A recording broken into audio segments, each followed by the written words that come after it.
నమస్తే, welcome to Aadan. నేను ప్రసాద్.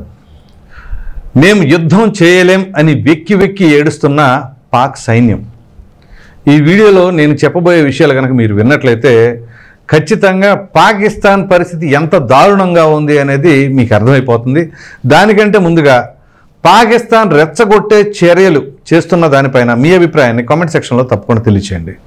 ఇక విషయం ఏంటి అంటే, ఒక ప్రక్కన యుద్ధ వాతావరణం నెలకొంది కదా.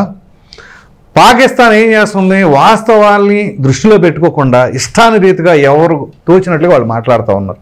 దానివల్ల ఆ దేశానికి ఎంత నష్టం జరుగుతుందో ఒకసారి మీకు అర్థమయ్యేలాగా నేను చెప్పే ప్రయత్నం చేస్తాను. ప్రధానంగా ఇప్పుడు ఒక వీడియో సోషల్ మీడియాలో వైరల్ అయిపోయింది. సాక్షాత్తు పాకిస్తాన్ సైనికులే వెక్కి వెక్కి ఏడుస్తున్నారు, మేము యుద్ధం చెయ్యలేము. ఏమిటి అంటే, ఖచ్చితంగా అక్కడికి వెళితే మా ప్రాణాలు కోల్పోతాము, డౌటే లేదు. సో మా కుటుంబ సభ్యులు పరిస్థితి ఏంటి, ఇక వాళ్ళ బాగోగులు ఏంటి, ఇక వాటన్నిటిని మేము వదిలేసి ఇక ఆ రకంగా తెలిసి వెళ్ళి ప్రాణాలను వదిలేయాలా అని చెప్పేసి వాళ్ళు ఏడుస్తూ ఉంటాం. దానికి పాక్ ఆర్మీ చీఫ్ మునీర్ ఆయన ఏంటి, లేదు ఎట్టి పరిస్థితులు మీరు యుద్ధం చేయాల్సిందే అని చెప్పేసి ఆయన ఆర్డర్ల మీద ఆర్డర్లు, మా వల్ల కాదు అని చెప్పేసి వాళ్ళ యొక్క ఆవేదన. ఇదంతా అలా ఉంచితే అసలు పాకిస్తాన్లో అక్కడ పరిస్థితులు ఏ విధంగా ఉన్నాయో చూస్తే మీరు కనుక గమనించినట్లయితే, నాకు 4 రోజుల క్రితం కూడా ఒక వీడియో చేసాం. పాల ప్యాకెట్ ఎంత ఉంది, water bottle, litre water bottle ఎంత ఖరీదు ఉంది, ఒక బ్రెడ్ ప్యాకెట్ ఎంత ఖరీదు ఉంది, అల్లల్లాడిపోతూ ఉన్నారు. ఇది కాకుండా ఇప్పుడు మామూలుగా గస్తీ కాస్తూ ఉంటారు కదా పోలీసులు వెహికల్స్లో తిరుగుతానికి, అది కూడా తగ్గించేసేయండి, మనకు అసలు డీజిల్ కూడా లేదు ఇప్పుడు, అది కూడా అరాకొరాగా ఉంది అని చెప్పేసి ఆ పోలీసులు కూడా తిరగడం ఆగమని చెప్పేసి చెప్పారంటే ఇక వాళ్ళ పరిస్థితి ఏంటి. ఒక ప్రక్కన ఎయిర్ క్రాఫ్ట్స్, ఎల్ఓసి దగ్గర ఎయిర్ క్రాఫ్ట్స్ పెట్టారు కదా, ఆ ఎయిర్ క్రాఫ్ట్స్ గట్టిగా ఎగరేయటానికి లేదా ఇంకా ఏదైనా చేయటానికి కూడా వాళ్ళ దగ్గర ఫ్యూయల్ కూడా తక్కువగా ఉంది. మహా ఉంటే ఒక వారం రోజులు కూడా వచ్చేలాగా లేదు ఫ్యూయల్ వాళ్ళకి. సో మరి దాని పరిస్థితి ఏంటి, ఒకవేళ ఒక 10 రోజుల పాటు ఇదే పరిస్థితులు ఉన్నట్లయితే ఇక ఆ ఫ్యూయల్ కూడా అయిపోతే ఇక వాటిని తాడుగట్టి లాక్కెళ్ళిపోవాలేమో ఏదైనా వెహికల్ ద్వారా, అలాంటి పరిస్థితుల్లో ఉన్నారు. ఇదంతా ఒక ఎత్తు. అసలు ఆర్మీకి కావాల్సిన షూస్ కూడా సప్లై చేయలేని దుస్థితిలో ఉంది పాకిస్తాన్ ప్రభుత్వం. మరి ఆ రకంగా ఉన్నప్పుడు వీళ్ళ పరిస్థితి ఏంటి, వాళ్ళు ఏ రకంగా వెళ్ళి యుద్ధం చేస్తారు. పైగా యుద్ధం అంటే ఏంటి, పోరాటం. ఆ పోరాటంలో సావో రేవో తేల్చుకోవాలి. సరే, గెలిచే అవకాశం ఉంటే సావో రేవో అనుకోవచ్చు. ఖచ్చితంగా పోతామని తెలిసి వెళ్ళి చేయమంటే ఏం చేస్తారు వాళ్ళు. అక్కడ ఇండియన్ ఆర్మీ కావచ్చు, ఎయిర్ ఫోర్స్ కావచ్చు, నేవీ కావచ్చు, ఎంత బలంగా ఉన్నాయి. మరి వాళ్ళ యొక్క ధాటిని తట్టుకోవడానికి అవకాశం ఏమైనా ఉందా, లేదు. కానీ వీళ్ళ వ్యాఖ్యలు చూస్తే మాత్రం మామూలుగా ఉండవు. మాటలు చూస్తే కోటలు దాడుతున్నాయి అంటాం చూసారా, ఆ రకంగా. ఒక లేడీ సెనేటర్ డైరెక్ట్గా పార్లమెంట్ సాక్షిగా ఆవిడ చెప్పింది ఏంటి, మేమేం గాజులు దొడుక్కొని కూర్చోలేదు, ఇటుకలు తీసుకువెళ్ళి మరలా అక్కడ బాబ్రీ మసీదు నిర్మిస్తాం అని చెప్పేసి అంటున్నారు.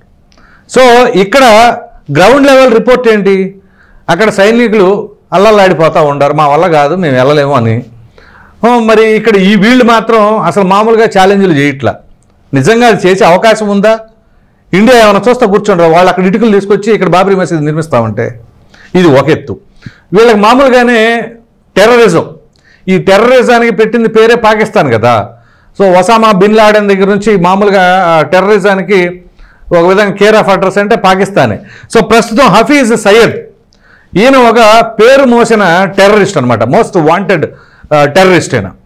ఈయన్ని కూడా సరే ఇప్పుడు ఈయనని ఎక్కడ హతమారుస్తారా అని చెప్పేసి ఈయన ఇంటి చుట్టూ కూడా పాకిస్తాన్ భద్రతా దళాలు ఒక సెక్యూరిటీ చుట్టూ చేరారు. సరే, ఎంతమంది సెక్యూరిటీ ఉన్నా ఏం చేసినా వాళ్ళని హతమార్చాలంటే పెద్ద విషయమా చెప్పండి. అది ఎవరికి, యుఎస్ నేవీ సెల్స్ వాళ్ళు ఉన్నారు. సో వాళ్ళ ఎంత ఎక్స్పర్ట్స్ అంటే మామూలుగా ఆ పాకిస్తాన్లో ఉన్న మ్యాపింగ్, ఆ బ్లూ ప్రింట్లు అన్నీ ఎక్కడ ఏముందనేది ప్రతి ఒక్కటి వాళ్ళకు ఒక అవగాహన ఉంటుంది.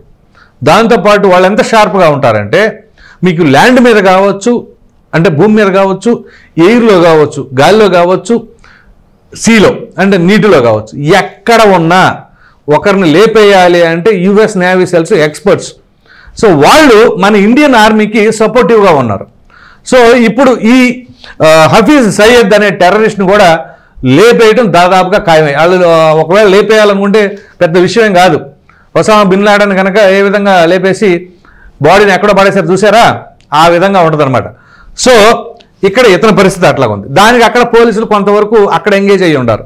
మరో ప్రక్కన ఇక్కడ చూస్తే ఆ మిలిటరీ దళాలేమో మా వల్ల కాదు అని చెప్పేసి వాళ్ళు చేతులు ఎత్తేశారు. అలాగే ఈ రైల్వే మినిస్టర్ అయినటువంటి అబ్బాసి ఆయన ఏమన్నాడు, మా దగ్గర 130 న్యూక్లియర్ వెపన్స్ ఉన్నాయి, మేము ఏదైనా చేస్తాం అది ఇది అని చెప్పేసి అన్నారు. సో వాళ్ళు చేస్తా ఉంటే ఇక్కడ మనం చేతులు కట్టి కూర్చుంటావా, మనం గాజులు దొడుకొని కూర్చున్నామా? అంత ఆశామాషన వీళ్ళు అసలు ఏమీ చేయలేరండి. ఊరిని మాటలతో రెచ్చగొడతాలు, ఏదేదో చేయాలనే ప్రయత్నాలు. కానీ అక్కడ పాకిస్తాన్లో ఉన్న పరిస్థితులు ఏంటి అని చూసారా? ఓ ప్రక్కన ఆహారం నిల్వలు లేక నీటి కొరత ఏర్పడి, ఓ ప్రక్కన ద్రవ్యోల్బణం వచ్చి, ఫ్యూయల్ లేక, అన్ని రకాలుగా ఫ్యూయల్ లేకపోతేనే ఇక్కడ ఆర్మీ దళాలు ఇబ్బంది పడతా ఉన్నాయి. అక్కడ ఆహార నిల్వలు లేక సామాన్య ప్రజలు సైతం అల్లలాడిపోతూ ఉన్నారు.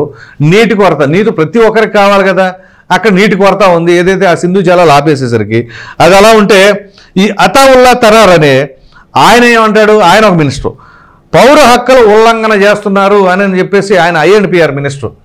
సో దీనికి మాకు ఈ విధంగా చేయండి అని చెప్పేసి ఐక్యరాజ్య సమితి దగ్గరికి వెళ్ళి వాళ్ళు మా మీద దాడి చేస్తారంట, అది ఇది అని చెప్పేసి ఈయన మాట్లాడుతూ ఉంటాం. ఓ ప్రక్కనేమో మేము ఏదైనా చేసేస్తాం, పొడి చేస్తాం అని చెప్పేసి అక్కడ ప్రగల్భాలు పలకటం, అక్కడ వాస్తవంగా ఉన్న పరిస్థితులు ఏంటి అంటే ఏమీ లేకపోవటం. మరి వీటన్నిటిని తట్టుకొని వాళ్ళే ఉగ్రవాదాన్ని ఎందుకు పోషిస్తున్నారు? అసలు మన దేశం ఎందుకు చేయాలి అని అంటే మనం ఉగ్రవాదం మీద పోరాడుతుంటే పాకిస్తానే మొత్తం పూసుకొని ఎందుకు వచ్చేస్తూ ఉంది? సో ఇలా ఉంటుంది అన్నమాట పరిస్థితులు.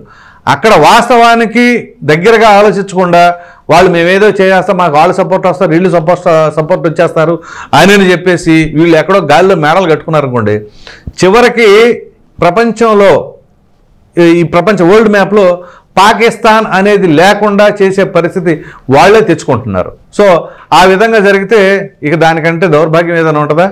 మరి ఆ ప్రభుత్వం ప్రజల కోసం ఉందా లేదా టెర్రరిజం కోసం ఉందా అనేది మీరే అర్థం చేసుకోవాలి. ఇది పరిస్థితి. సో మొత్తం మీద ఇక్కడ పాకిస్తాన్ ఆర్మీ పరిస్థితి అయితే మాత్రం ఈ విధంగా వెక్కి వెక్కి ఏడ్చే స్థితిలో ఉన్నారు. కానీ వాస్తవాలకు దూరంగా వాళ్ళ యొక్క వ్యాఖ్యలు అయితే మాత్రం ఉన్నాయి. సో దీనిపైన మీ అభిప్రాయాన్ని కామెంట్లో తప్పకుండా తెలియచేయండి. Thank you.